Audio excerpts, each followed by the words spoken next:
मेरे प्रिय मित्रों, नमस्कार।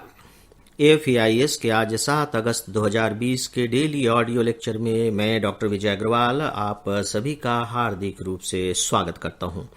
फ्रेंड्स, जैसा कि आप जानते हैं आज शुक्रवार है और शुक्रवार को मुझे कुछ सूचनाएं देनी होती हैं और सूचनाएं ये है कि कल और परसों यानी कि शनिवार और रविवार को डेली ऑडियो लेक्चर नहीं आएगा, लेकिन कल यानी कि शनिवार को आपको जो प्रेस क्लिपिंग्स हैं वो एज इट इज ही मिलेंगी और साथ ही आप सबको एक वीकली क्वेश्चन प्रोवाइड किया जाता है जो मेन एग्जामिनेशन के आंसर राइटिंग की प्रैक्टिस के लिए होता है।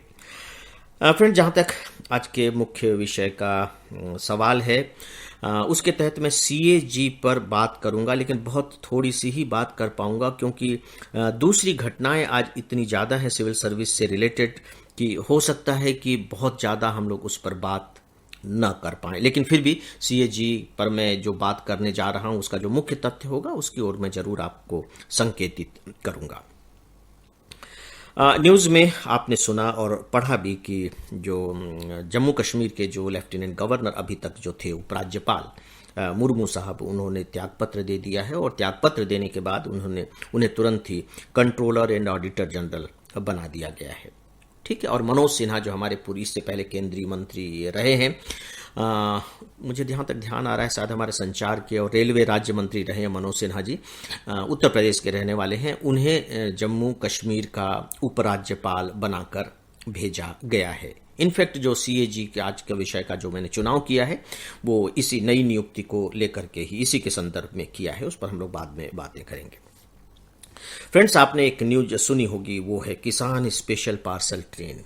आज से चल रही किसान स्पेशल पार्सल ट्रेन।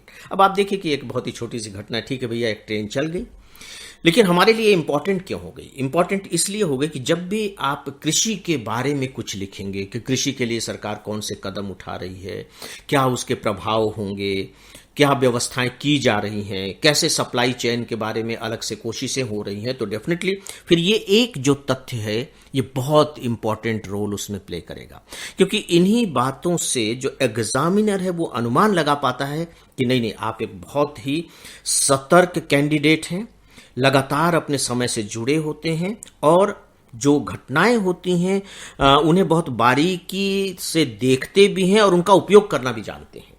उदाहरण के तौर पर आपको अगर ध्यान हो, मैंने इस बात की चर्चा की थी अपने खासकर बजट वाले विषय में कि सरकार ने ये घोषणा की है कि वो कृषि उत्पादों के लिए, लेकिन किस कृषि उत्पादों के लिए, वे जो पेरिशेबल हैं यानी कि बहुत जल्दी जो नष्ट हो जाते हैं, जैसे सब्जियां हैं, फ्रूट्स हैं, फूल हैं, फ्लावर्स हैं, दूध है, मांस है, मछलियां हैं, तो ये बहुत जल्दी नष्ट हो जाने वाली चीजें हैं। तो इनके लिए वो स्पेशल ट्रेन चलाएगी और उसी संदर्भ में इस ट्रेन की शुरुआत आज हुई है। ये ट्रेन महाराष्ट्र से लेकर के उत्तर प्रदेश तक पहुंचेगी और महाराष्ट्र में एक जगह है देवलाली जो नासिक के पास में, वहां से ये ट्रेन चलेगी और नासिक से इसको इसलिए चलाया गया है, आप लोगों को महाराष्ट्र के लोग तो खैर बहुत अच्छे तरीके से वाकिफ ही होंगे कि जो नासिक है वो वेजिटेबल, फ्रूट्स और फ्लावर्स के लिए बहुत फेमस है और वहां से इन वस्तुओं का जो उत्पादन होकर के और उत्तर भारत में बहुत ज्यादा मात्रा में भेजा जाता है, तो ये ट्रेन इस कमी को पूरा करेगी। अब आप देखिए कि इसी के साथ एक और भी बात है, सरकार ने एक और भी घोषणा की थी कि वो खासकर कोल्ड चेन तैयार करेगी। कोल्ड चेन का मतलब है कि आवागमन के ऐसे साधन जिसमें ठंडक बनी रहे, क्योंकि अब इन चीजों के लिए तो ठंड की जरूरत है ताकि ये नष्ट ना हो। तो उसके लिए सरकार ने ये घोषणा की थी कि जो हमारे जो एक्सप्रेस ट्रेन हैं उनमें कुछ ऐसे रेफ्रिजरेटर वाले डब्बे लगा दिए जाएंगे, तो उनमें भी चीजें जाती रहेंगी। उसी के तहत आप एक कह लीजिए कि प्योरली इस तरह के कोल्ड चेन वाली ट्रेन चलाई गई है। तो आपके दिमाग में ये शब्द भी होना चाहिए, कोल्ड चेन। तो अब इस तरह के कोच भी बनाए जाएंगे। मुझे लगता है कि ये बहुत एक इंपॉर्टेंट घटना है। मित्रों, अखबारों में आपने पढ़ा होगा कि सिक्योरिटी काउंसिल की मीटिंग हुई, जो सुरक्षा हमारा जो यूएनओ है, यूएनओ की जो सुरक्षा परिषद है। पाकिस्तान को उम्मीद थी कि चीन तो उसका साथ दे ही रहा है और आप जानते हैं कि चीन तो उसका परमानेंट मेंबर है सिक्योरिटी काउंसिल का। तो उनको लग रहा था कि कश्मीर का मुद्दा वहां उठेगा, लेकिन कश्मीर का मुद्दा वहां नहीं उठाने की कोशिश भी की गई। तो वहां के सभी सदस्यों ने ज्यादातर सदस्यों ने यही कहा कि नहीं, ये मामला भारत और पाकिस्तान का आपसी मामला है, इसमें हस्तक्षेप करने की कोई जरूरत नहीं है। हालांकि उस तरह की जो बैठक होती है उनका कोई रिकॉर्ड नहीं रखा जाता है। ये बात आपको इसलिए जानना जरूरी है कि यहाँ फिर से एक बार पाकिस्तान को निराशा का मुंह देखना पड़ा है, और साथ ही भारत को जो विश्व स्तर पर समर्थन मिल रहा है वो एक बहुत ज्यादा मायने रखता है। इस बीच में एक दो और छुटपुट घटनाएं आपको पढ़ने को मिली होंगी जिनकी चर्चा मैंने स्पेशली नहीं की थी। जैसे पाकिस्तान ने अब एक नक्शा जारी किया है। मजेदार बात है कि उस नक्शे में शुरू से लद्दाख वद्दाख के क्षेत्रों को तो लेकर के चलता ही था, अब वो जम्मू कश्मीर के सियाचिन से लेकर के जूनागढ़ तक को अपने पाकिस्तान में दिखा रहा है। जूनागढ़ तक को, बताइए अब इसको आप क्या कहेंगे। यहां तक कि अयोध्या में जो भूमि पूजन हुआ है राम मंदिर का, उसको लेकर के उसने आपत्ति दर्ज कराई है। आपत्ति इस मायने में कि भारत ये क्या कर रहा है, अल्पसंख्यकों के लिए कुछ नहीं कर रहा है। अपनी तरफ तो वो देख ही नहीं रहा है कि वो क्या करता है अपने यहाँ अल्पसंख्यकों के लिए। तो भारत ने इन दोनों मामलों में अपनी बहुत ही गहरी चिंता और प्रतिरोध व्यक्त किया है कि आंतरिक मामलों में इस तरह से हस्तक्षेप करने की जरूरत नहीं है। तो चूंकि भारत और पाकिस्तान, यूके और भारत और चाइना पड़ोसी देश होने के नाते सिविल सर्विस एग्जामिनेशन की दृष्टि से थोड़ा सा ज्यादा मायने रखते हैं। तो जब भी बीच बीच में ये छोटी सी घटनाएं हों, आपको कोई बहुत ज्यादा नोट्स बनाने की जरूरत नहीं है। एक पॉइंट नोट कर लीजिए, दोहराते रहिए ताकि दिमाग से वो निकल न जाए। और अगर कभी प्रश्न पूछे जाते हैं तो अगर आप लेटेस्ट चीजों का उल्लेख करेंगे तो वो आपके लिए ज्यादा मार्क्स बटोरने वाले होंगे। दोस्तों, एक खबर ये भी अखबारों में आपने पढ़ी होगी कि सरकार ने, रक्षा मंत्रालय ने ये स्वीकार किया है कि जो चीन है वो भारतीय हिस्से में 5 मई को जो है ना वो इलाके में घुस गया है, और वहां आने के बाद वो वहीं पर रुक गया है। इसको लेकर के स्थिति जो है थोड़ी सी संवेदनशील हो गई है, और हो सकता है कि गतिरोध लंबा चले। हालांकि बातचीत लगातार हो रही है स्थितियों को सुलझाने के लिए, लेकिन आपके दिमाग में रहना चाहिए, क्योंकि बीच बीच में आपने देखा होगा कि अखबारों में भी ये बातें आती थी, न्यूज में भी आता था। कुछ लोग कहते थे कि वो भारतीय सीमा में प्रवेश कर चुकी है चीन की जो सेना है, लेकिन हम सब बहुत इसके बारे में क्लियर नहीं थे कि सच्चाई क्या है। तो सच्चाई ये है कि वो भारतीय इलाके में कुछ दूरी तक आ चुकी है। बस केवल ये तथ्य आप अपने दिमाग में थोड़ा सा रखें। फ्रेंड्स, कल हम लोगों ने बात की थी कि किस तरह से लेबनान के बैरूत में जो अमोनिया नाइट्रेट है उसका विस्फोट हुआ। अमोनिया नाइट्रेट के बारे में आप थोड़ी सी जानकारी ले लीजिएगा, क्योंकि यूपीएससी इसी तरह से लिंक लेता है। जैसे ये केमिकल कंपाउंड है, आप कह लीजिए कि एक यौगिक है। इसका जो सूत्र है, जो फार्मूला है, रासायनिक फार्मूला जिसे हम कहते हैं, वह है NH4NO3 इसका फार्मूला है। बहुत ज्यादा हाईली ये कह लीजिए कि नाइट्रोजन फर्टिलाइजर है। इसीलिए इसका जो सबसे ज्यादा उपयोग होता है वो उर्वरक बनाने के लिए होता है, खाद बनाने के लिए होता है, जिसे हम आप कह लीजिए कि रासायनिक खाद कहते हैं, और पानी में बहुत ज्यादा घुलनशील होता है। मैंने आपको बहुत थोड़ी सी जानकारी दी है, बेहतर होगा कि आप इसके बारे में थोड़ी सी और भी बातें देख लें। दोस्तों, आज मैं आपको पढ़ने के लिए कुछ 2-3 बहुत महत्वपूर्ण क्लिपिंग्स प्रोवाइड कर रहा हूं। एक दैनिक भास्कर की क्लिपिंग्स, संस्थाएं आलोचना पर उदार भाव रखें। खासकर जो न्यायालय अपने अवमानना को लेकर के उसने जो 1-2 कदम उठाए हैं उस पर एक एडिटोरियल टिप्पणी है, और मुझे लगता है कि इसमें 1-2 रेफरेंसेस बहुत खूबसूरत हैं, आप नोट कर लीजिएगा। दूसरा यह है कि stock exchange for social enterprises, ये एक चूंकि नई बात है कि जो हमारा सोशल स्टॉक एक्सचेंज है, इसके बारे में हम लोगों ने कभी बात नहीं की है, उसने अपनी एक रिपोर्ट जारी की है।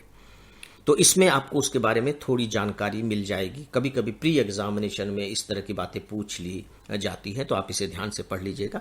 और दैनिक जो बिजनेस स्टैंडर्ड है, उसका एक लेख है कि जो हमारी नाभिकीय ऊर्जा है, जो न्यूक्लियर एनर्जी है, उस न्यूक्लियर एनर्जी की हमारी क्या स्थिति है, उसको लेकर के एक आर्टिकल है। मुझे लगता है कि इसमें काफ़ी चीज़ें आपको हमारी जो न्यूक्लियर एनर्जी की स्थिति है अभी तक की, और आगे हम क्या करने जा रहे हैं, उसकी काफ़ी जानकारी इसमें मिल जाएगी। तो मैं चाहूँगा कि इस पर भी आप कुछ अपने नोट्स तैयार कर लें। फ्रेंड्स, अब मैं आता हूँ आज के मुख्य विषय पर, और जो मुख्य विषय है मैंने बताया कि कंट्रोलर एंड ऑडिटर जनरल। अगर कल आपने दूरदर्शन की न्यूज सुनी हो, नहीं दूरदर्शन की न्यूज नहीं, सॉरी, रवीश जी के प्रोग्राम में, वो एनडीटीवी में आ रहा था 9 बजे के जो आता है, तो उसमें रवीश ने एक तो प्रश्न उठाए थे।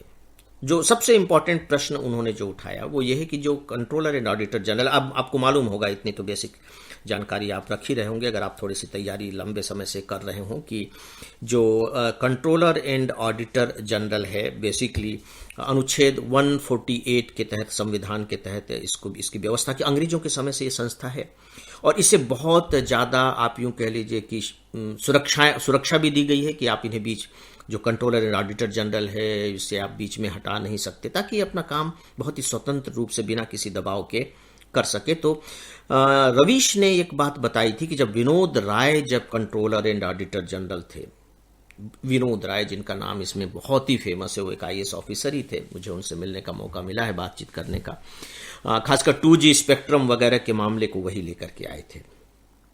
उस समय जो CAG है 212 रिपोर्ट उसने दी थी, 212 रिपोर्ट एक साल में, और अभी जो रिपोर्ट की संख्या घटकर है 72 है।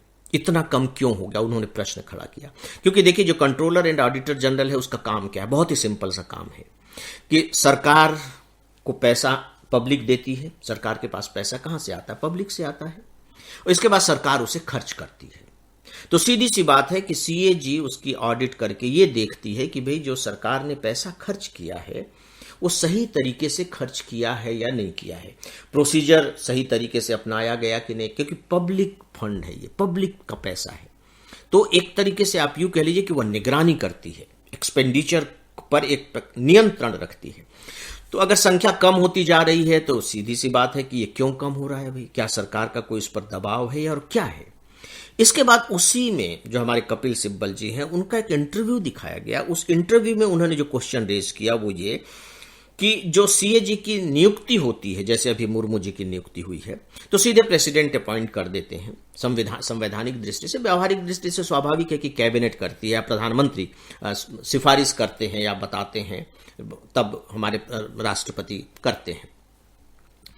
तो अब सवाल यह उठता है कि अगर उसे सरकार की निगरानी करती है खर्च के, तो उसकी नियुक्ति भी सरकार क्यों करे। जैसे दूसरों के बहुत से ऐसे पद हैं जिनकी नियुक्ति सरकार नहीं करती है, जैसे विजिलेंस कमिश्नर, उसकी नियुक्ति एक कमेटी करती है, आपको मालूम है, कमेटी बनाई जाती है जिसमें प्रधानमंत्री होंगे, विपक्ष के भी जो नेता होंगे वो होंगे, इस तरह से कमेटी फिर उनके बारे में निर्णय लेती है। ऐसे और भी कुछ पद हैं जिनकी नियुक्ति कमेटी के द्वारा की जाती है।